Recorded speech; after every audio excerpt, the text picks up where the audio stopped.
Hello, this is Sarah with olivetreeworks.com, and this is our video tutorial on how to install your vinyl design onto your Kitchenaid mixer. We are here today to learn how to install vinyl decals onto Kitchenaid mixers. And today I'm going to show you how to do the one color design. The multicolor design is going to have many different layers. So this is going to be the most simple way to install, is doing the one color. So when you get your pieces, they're going to come out like this. And the first thing you're going to want to do is trim as close to your bottom of the design as you possibly can. So I just take scissors and cut right along the edge. Careful not to cut your design. Just as close as you can to the bottom, because when you're applying it, you want to line it up on the bottom with the bottom of your mixer. So you want to get it as close as you can. The next thing you're going to want to do is to trim around your design. That helps to lay it flat and to lay the curves, lay the design around the curves. So I've already done part of it, so I'm going to do the rest.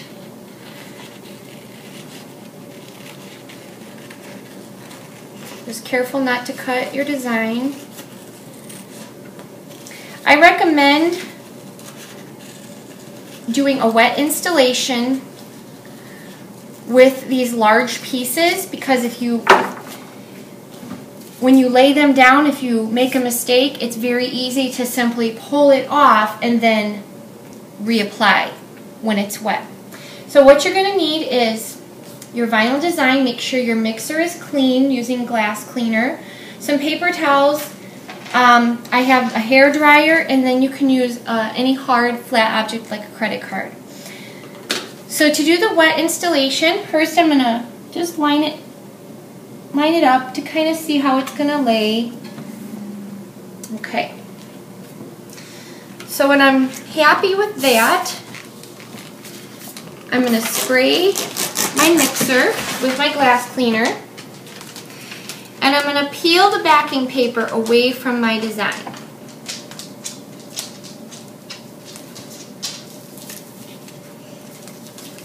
You can also spray the back of your design if you wanted to make sure you were able to take it off, but I know I've sprayed enough on here, so I'm not going to do that. And I did not get any over here, I could already tell, so I'm just going to make sure I got that wet here. Okay, so I'm going to line it up along the bottom, just like we had before. And when I'm happy with the placement, I'm just going to use my fingers and start to press the design from the bottom into place. Okay.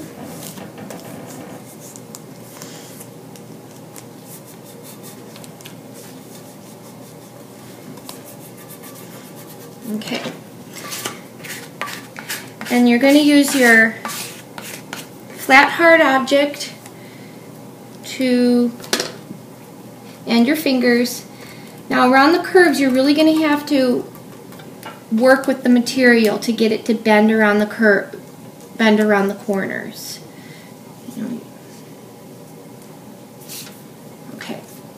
So when you have all that bent around the corners, some of the pieces they might not give, so you might have to use your scissors a little bit to create a crease so that it'll come around that corner. Like here, I'm going to need to do that here, here,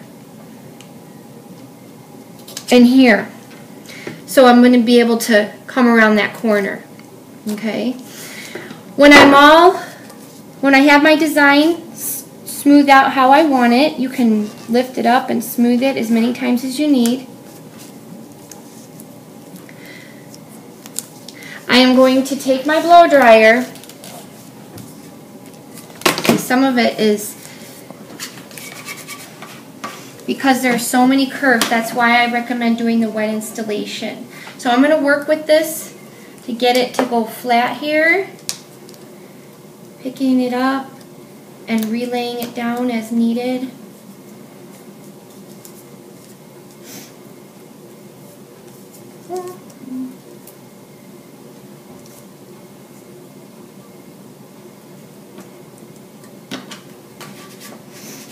Okay, and then you can really begin to use your credit card to get the air bubbles out.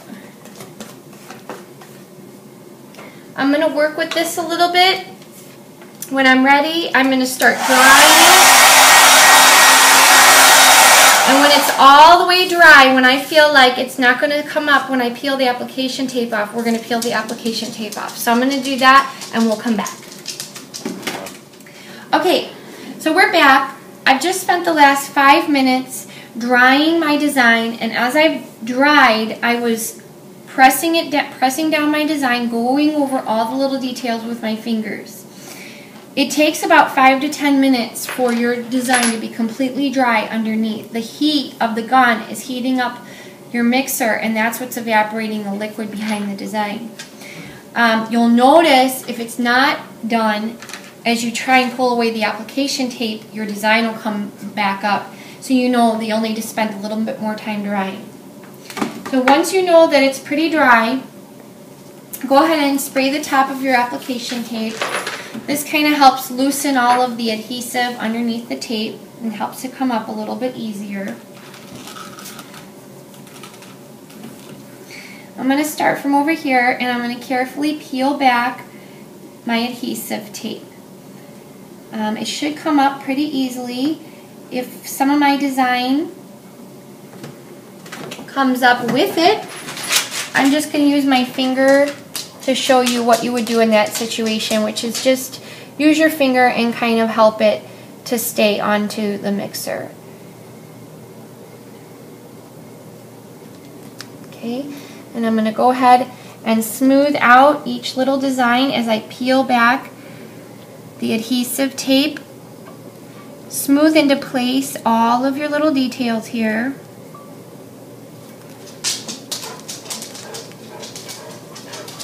As I'm peeling it away.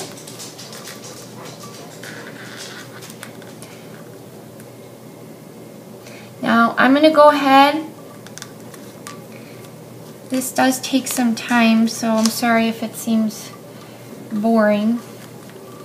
You just want to take your time with it, especially if it's your first time. You can peel it in chunks like that. Sometimes I find that that's easier to work with small sections than a big large piece. If there's bubbles, you can just, smooth it out with your finger. The bubbles should smooth right down. Make sure you're smoothing all of your pieces in place. See, some of it will come up if it's not completely dry, and that's okay. You just smooth it down with your finger.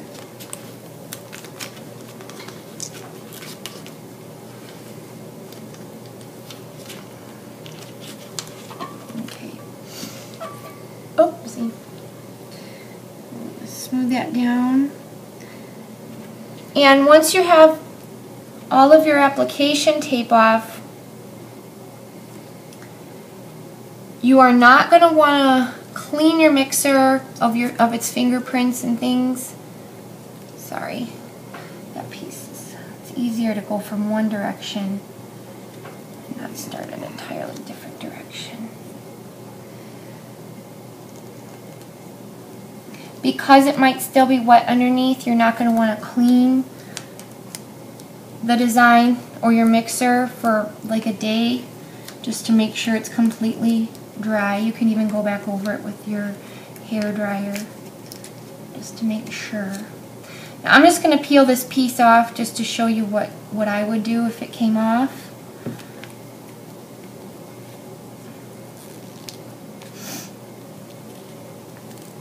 Okay, so then I have this little piece here, and what I would do is I would just peel it off the tape carefully because it does rip very easily. It's very thin. And I would put it in place just using my fingers. And you can, it's starting to get very sticky again. Smooth it in place with my finger. So there we go. That's the first side. Just smoothing down any bubbles. It should go down pretty easily at this point. Okay. So the next piece to apply, I'm going to do a dry application with this piece because it's a very small area and I don't really need to worry about having large air bubbles. And I'm going to line it up. Cut this off here. And I can't emphasize enough to take your time. I'm kind of in a rush right now because I don't want this video to drag on, but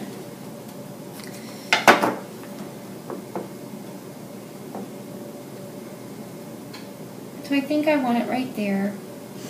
So instead of spraying my mixer, I'm just going to go ahead and peel it back. Be very careful, take your time, and start at the top, lining it up along this top line because that's where I have the flat, pressing it in place. Now with the with the dry application, the process is a lot quicker because you don't have to wait for drying time and it sticks immediately. Okay? So the final and last piece, besides doing the other side, is the top. The top is one large piece. It wraps around just like this. And I'm going to repeat the wet application process for the top. And we'll be back in about 10 minutes after I'm done doing that. Okay, we're back. I wanted to show you the final finished product. I went ahead and I installed that top piece the same as I installed this piece right here. It was very simple to do. I just sprayed the top the same as I did the bottom. I laid that piece starting here and I wrapped it all the way around. Same process. I smoothed out all of the vinyl pieces flat against the mixer. The only thing that I did differently that I would suggest that you do is I went ahead and I cut all of these pieces out. And the reason why I did that was because as I was smoothing this out here, they were not laying flat against the mixer. And it's much easier to come back and just put these little pieces on than to struggle with smoothing these out when they're attached to this big piece. I would recommend also, right by these screws here on either side, there's a little piece of vinyl. You see how it overlaps just a little bit right here. Go ahead and take an X-Acto knife and cut around that screw hole and then press this little vinyl piece flat against your mixer, and that's going to prevent any debris or liquid from getting under that little piece of vinyl. Your mixer designs also come with extra pieces, and you can use those to cut apart and fill in this area here. You can arrange them however you want them, and also you can arrange them to fill in this back piece here.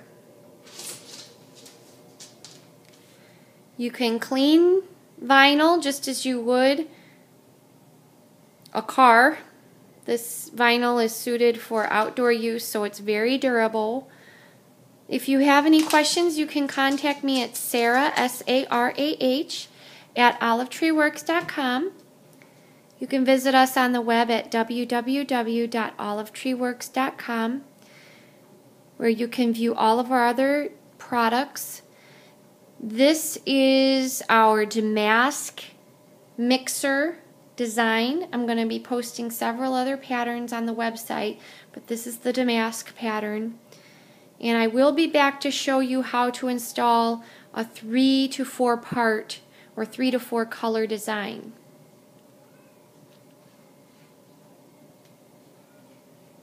I hope this tutorial was helpful. Thanks for watching.